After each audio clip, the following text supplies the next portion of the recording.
Jisoo stared at the strange letter in her hands. It seemed to glow with its own light. The paper, if it was paper, felt cool to the touch. "This must be a joke," she said. Her grandmother looked over her shoulder. "What does it say?" "They want me to go to space, to some school called the Galactic Academy." Jisoo shook her head. "But humans don't go there.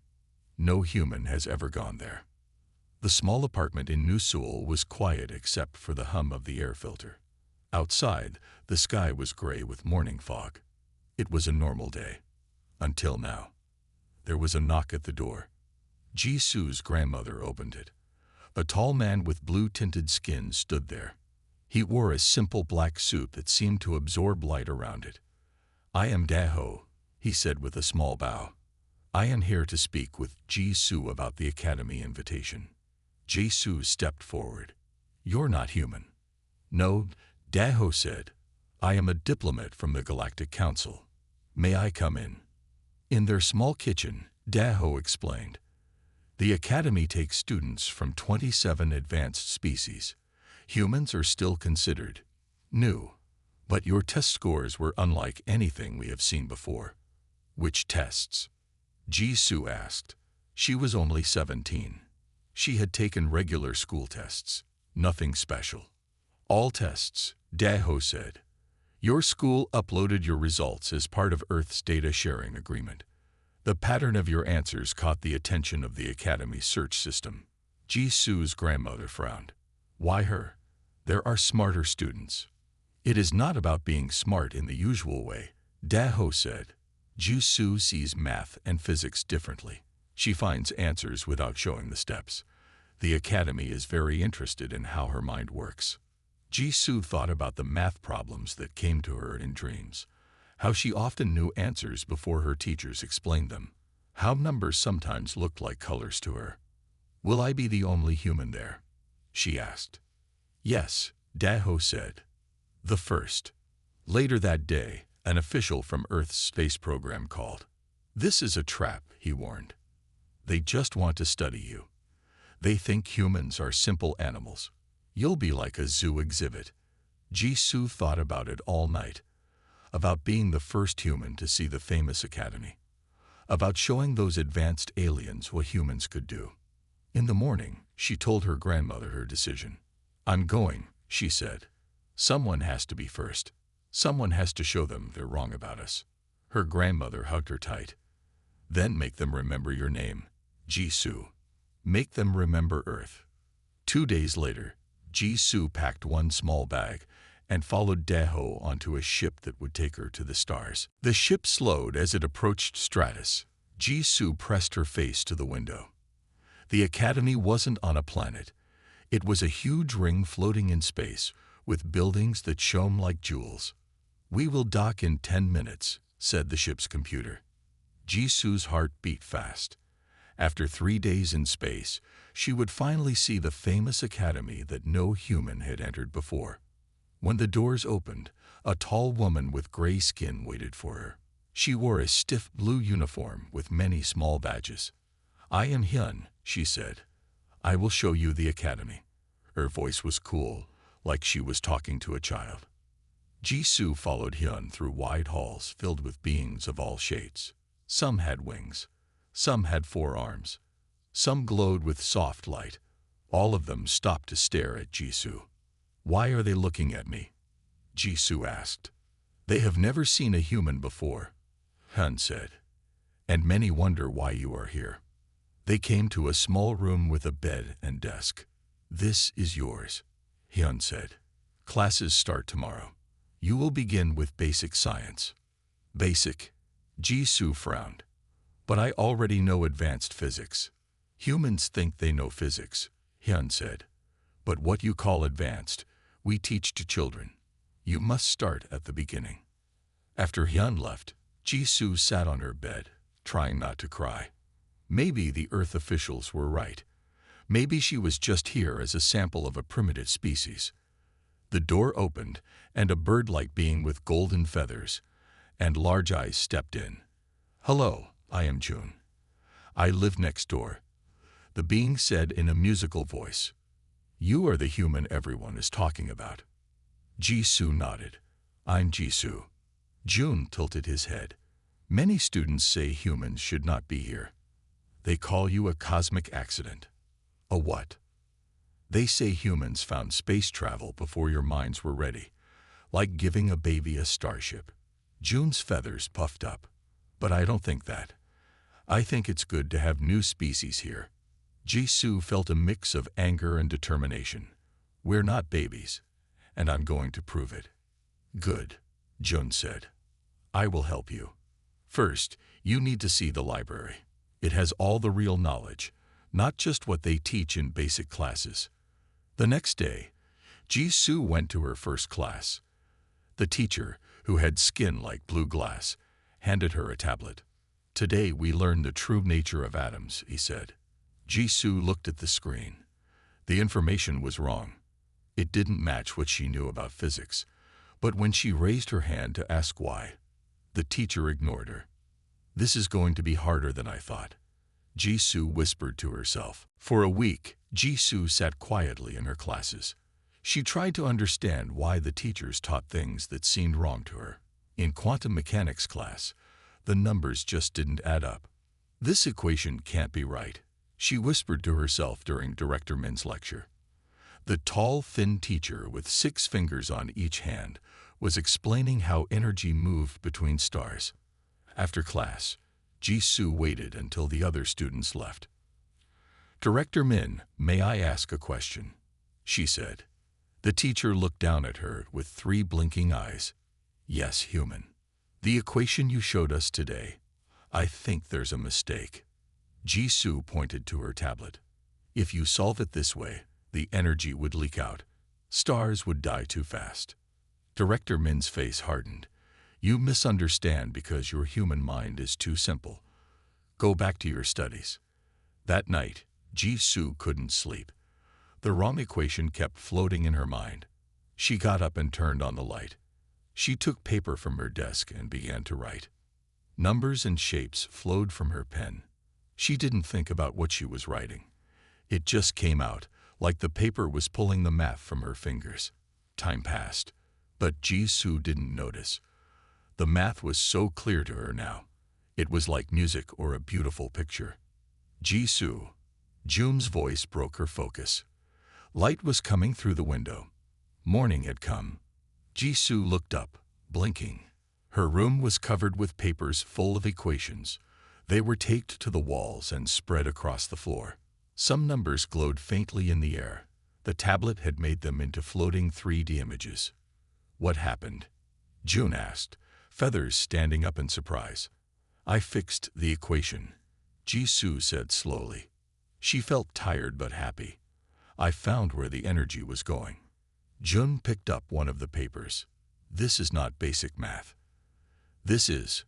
I don't even understand this. Please don't tell anyone, Jisoo said. But it was too late. That afternoon, a message called Jisoo to an office she had never seen before. A woman sat behind a black desk. She had normal human-looking skin, but eyes that were deep purple. I am Professor Han, she said. I study theoretical cosmic frameworks. Am I in trouble? Jisoo asked. No, Han smiled. Jun reported that you might have cognitive collapse, a sickness that happens when species learn too much too fast. But these equations, she held up Jisoo's papers. These are not the work of a sick mind. Han leaned forward. Tell me, Jisoo, how long have you been able to see math this way? I don't know, Jisoo said. I've always seen it, like it's alive somehow. Han's eyes widened. Interesting. Very interesting. Professor Han moved Jisoo to advanced classes the next day. Jisoo now sat with older students who looked at her with cold eyes. Why is a human in our class? Whispered a tall boy with skin that glowed like moonlight. His name was Jin, and he was from a race called the Luminary, who could read minds. I earned my place here, Jisoo said, lifting her chin. Jin laughed. Humans are like clever pets. You learn tricks, but you don't understand the universe. Jisoo bit her lip and focused on her work. Each day she learned more, and each night she wrote her own equations that fixed the errors she found in the lessons. One morning, big screens around the academy flashed with a new message: Annual Innovation Challenge. Open to all students. What's that? Jisoo asked Jum at lunch. It's the biggest contest of the year, Jum said, eyes wide. Students create new science projects. The winner gets to work with the High Council on real space problems. As a first-year student ever won. Never, Jum shook his feathers. But you should try. Show them what humans can do. That night, Jisoo worked on her idea. She could see a way to make stable wormholes, tunnels through space, using the math that came to her in her special thinking state. If it worked, ships could travel across the galaxy in seconds instead of years. When she turned in her project plan, the review committee rejected it right away. This is impossible, they wrote. First-year students cannot work on wormhole physics. Jisoo was ready to give up when Professor Han came to her room. I got your project approved, Han said. The committee changed their minds. But you'll have to work in a small lab in the basement. For 3 weeks, Jisoo built her project. The small room in the basement became her second home. She made a device that looked like a silver ball with blue light inside it. According to her math, it would create a tiny wormhole when activated. The night before presentation day, Jisoo left to get food. When she came back, her lab door was open. Inside, Jin stood over her broken device. Pieces of metal and wire lay all over the floor. Oops, he said with a cruel smile. Looks like your human invention was too weak. After Jin left, Jisoo fell to her knees among the broken pieces, all her work destroyed. Tears ran down her face. I can't rebuild it all in one night, she whispered. Then she remembered what her grandmother had said. Make them remember your name. Jisoo stood up and wiped her tears. I'll find a way, she said to herself. I have to. She began picking up the pieces, her mind already seeing new patterns in the broken parts. Jisoo worked all night. Her hands hurt, her eyes burned. But she kept going. As the hours passed, something strange happened. Her tired mind slipped into that special state where math flowed through her like water. But this time, it was stronger. She saw the universe as patterns of light and energy. She didn't just rebuild her device. She made it better. When morning came, Jisoo had not slept at all. But in her hands was a new silver ball, smaller than the first one. It hummed softly and gave off a gentle purple glow. It's time, Jun said, poking his feathered head into the lab. Are you ready? Jisoo nodded. I think so. The presentation hall was huge. Hundreds of students and teachers sat in rows that went up like stairs. Jisoo was last to present. She watched as other students showed off clever machines and new chemical formulas. Then Jin presented a device that could move small objects without touching them. The crowd clapped loudly. Beat that, human, Jin whispered as he passed Jisoo. Jisoo's hands shook as she walked to the center of the room. She placed her silver ball on the stand. My project is about wormhole generation, she said. Her voice sounded small in the big room. Someone laughed. Director Min frowned from the judge's table. Wormholes are unstable, he said. Everyone knows this. That's what I thought too, Jisoo said. But the equations we use are wrong. I found the right ones. She turned on her device. The silver ball floated up from the stand. The purple glow grew brighter. Then, in the air above it, a small dark circle appeared. Stars were visible inside it, but they weren't the stars outside the academy windows. They were different stars, from a different place. The room went completely silent. This is a stable micro-wormhole, Jisoo explained. It connects to a point 10 light-years away. I can make it bigger with more power. She touched her control pad. The wormhole grew to the size of a plate. She reached into her pocket and pulled out a small ball. She tossed it through the wormhole. It disappeared. On a screen behind her, a camera showed the ball appearing in empty space near a red star.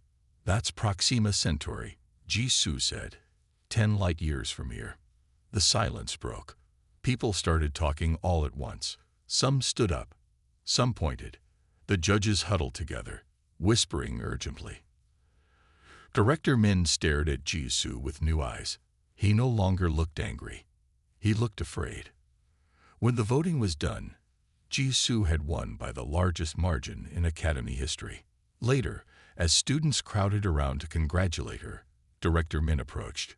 "We need to talk about your future," he said quietly. "Your abilities are unexpected."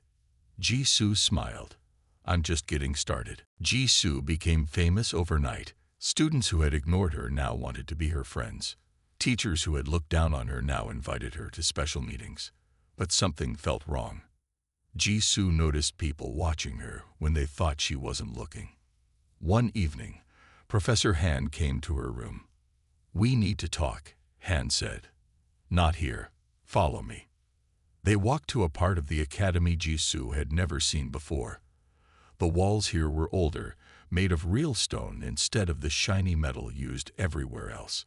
In a small room with no windows, Han closed the door and spoke softly.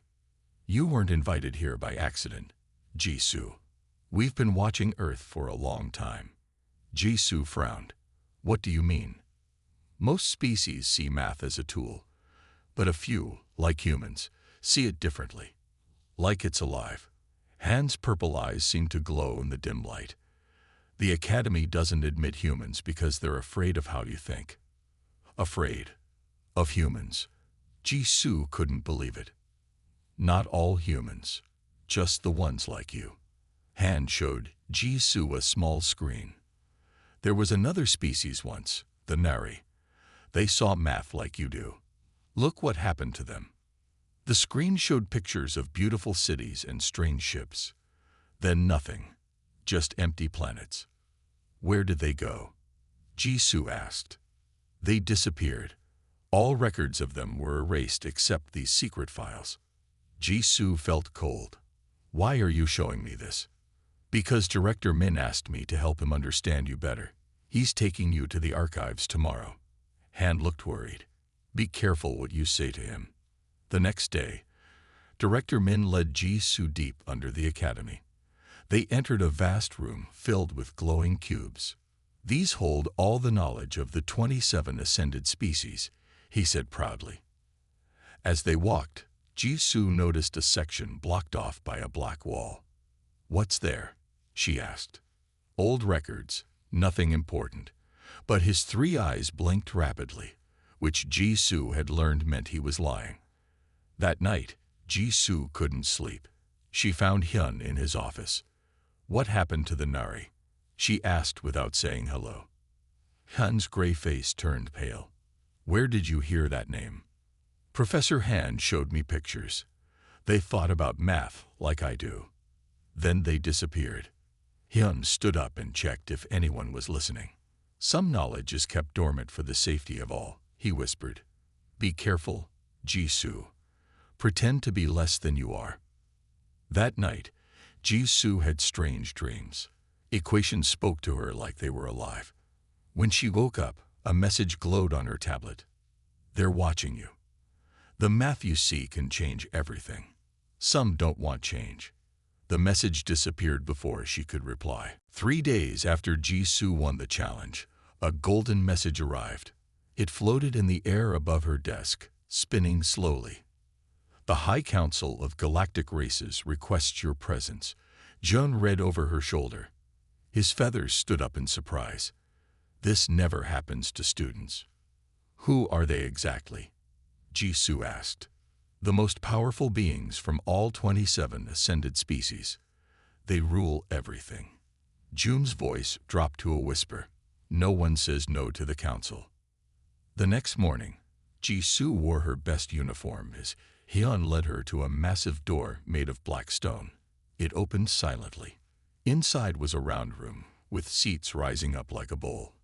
In each seat sat a different alien being.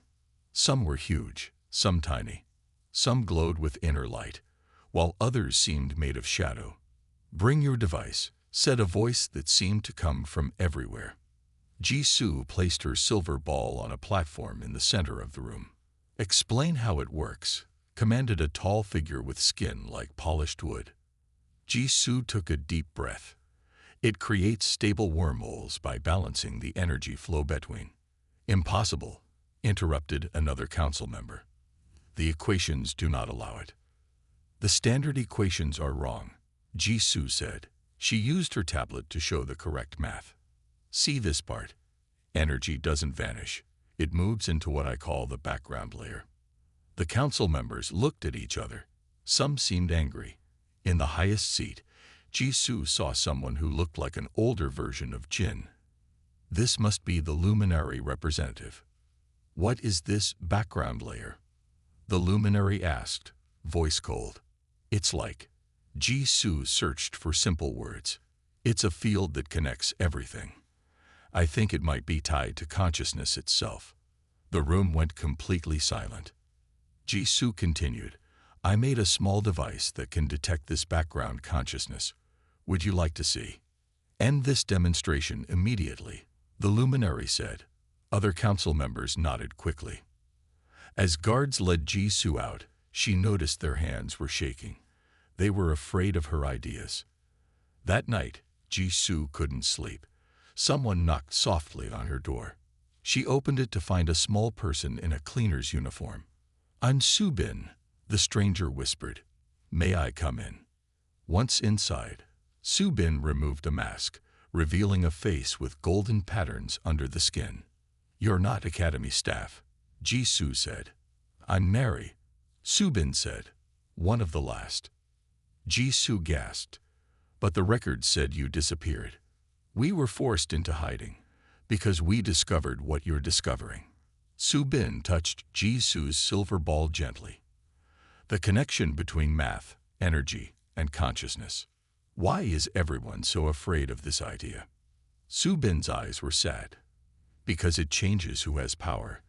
The council has kept certain truths hidden for thousands of years. You've stumbled into a very old fight, Jisoo." News about Jisoo's meeting with the High Council spread quickly. Students and teachers took sides. Some thought her ideas were dangerous. Others believed she had found something important. Professor Han gathered a group of teachers who supported Jisoo. "The human has seen what we've ignored for too long," she told them. "The universe is more than just dead matter and energy."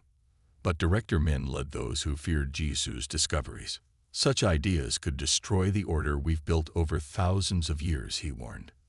Jisoo tried to continue her research, but things kept going wrong. Equipment she needed wasn't available. Data she saved would disappear. Then one morning, Jisoo found her lab sealed. A red sign flashed on the door. "QUARANTI. Dimensional contamination." She ran to find Professor Han. "They've locked my lab. All my work is inside." "It's worse than that," Han said. "The council has ordered all your research destroyed. They're calling it dangerous." Jisoo felt like the floor was dropping beneath her. "They can't do that. We need to tell everyone what's happening." "How?" Han asked. "The council controls all communication." Jisoo thought for a moment. "Not all communication. The academy network is used by everyone for classes and research." That night, Jisoo, Jun, and Subin met in secret. Students from different species joined them, curious about the human who had challenged the council. "We need to share my research before they destroy it," Jisoo explained. "But we'll need access to the main network hub." A tall student with 4 arms raised one hand. "I work in network maintenance. I can get us in for 10 minutes, no more." They made their plan.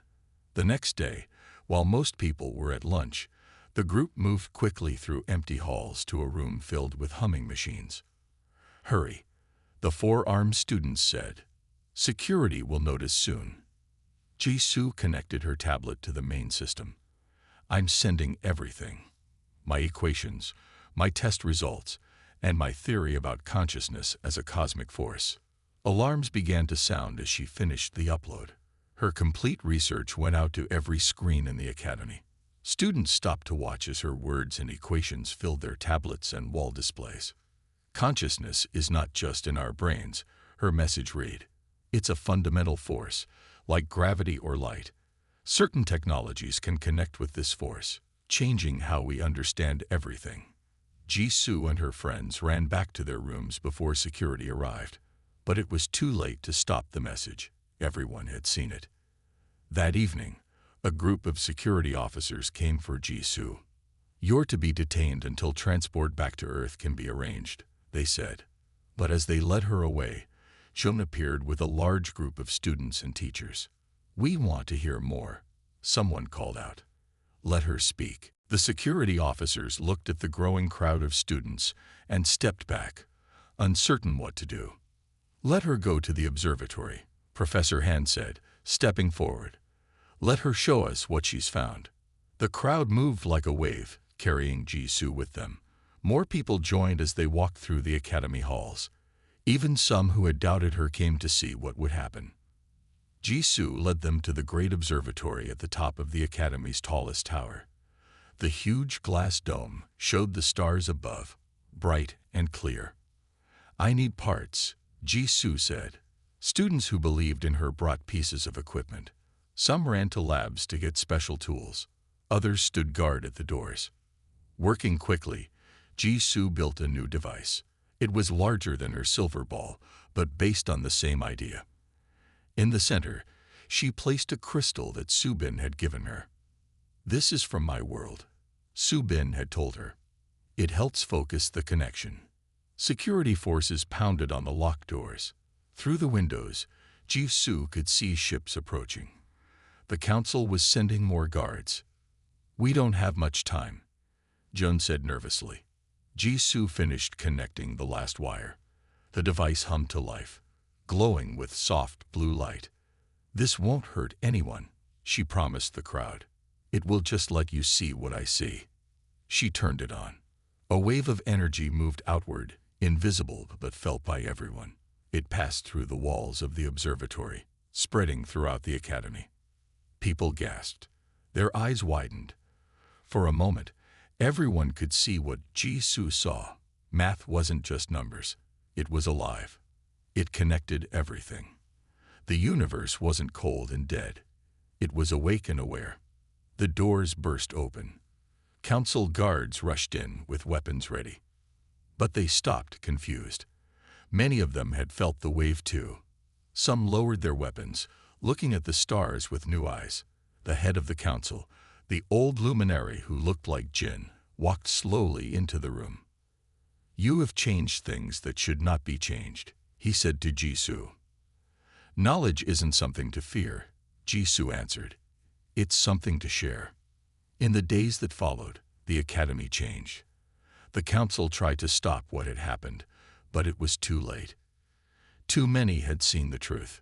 Humans were officially accepted as students. Jisoo was asked to lead a new department studying consciousness-integrated physics. "Your work will be watched carefully," the council warned. Jisoo agreed. She knew change would take time. On her first free day, Jisoo sent a message to her grandmother back on Earth. "I didn't just find humanity's place among the stars. I helped everyone remember that the cosmos itself is awake."